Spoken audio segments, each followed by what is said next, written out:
A lot of people faced hard times during the pandemic, and many people resorted to whatever means necessary to provide for themselves and their families. That meant kids and older folks also chipped in wherever possible, such as the 11-year-old boy featured in this story. When the pandemic hit, 11-year-old Gabriel lived with his mother and three younger brothers, aged 10, 9, and 2, in a Brazilian neighborhood called Massaro. The family struggled to make ends meet and lived in a small room in his grandmother's house.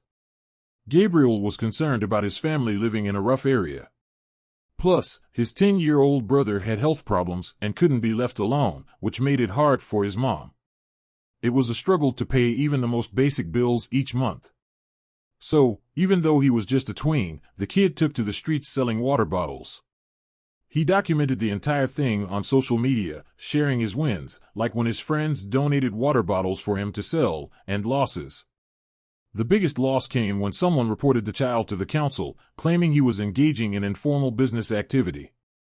The council removed Gabriel from the streets and told him he could no longer sell water. Gabriel was understandably upset, and he shared a video on social media explaining what had happened. He then asked his followers for help. "I'm not ashamed to go out to sell. I've been humiliated on the streets, but I'm proud of what I do. That way, I managed to support my house and my brothers. I would be ashamed if I were stealing," he said, as per a crowdfunding page that someone eventually set up. Before long, that crowdfunding page surpassed its goal of $70,000 BRL, collecting $83,121.54 BRL, or roughly $16,000 US. It was enough for Gabriel to find his family a house in a better neighborhood. A news outlet came to deliver the good news.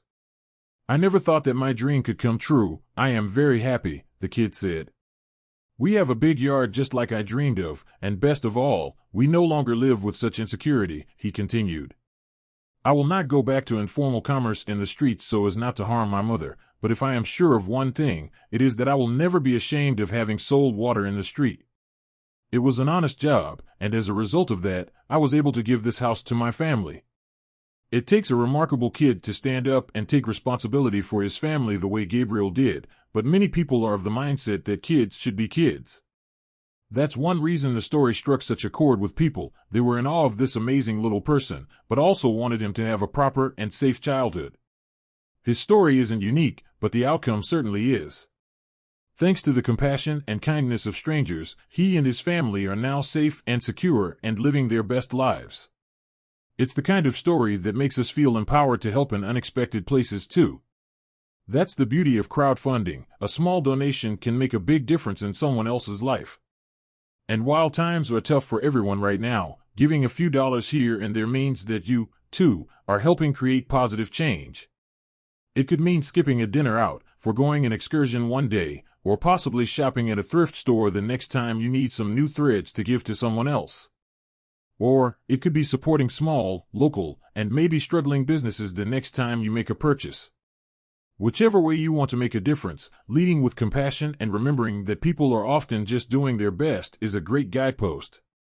And when in doubt, remember how much of a difference that compassion made in this 11-year-old's life.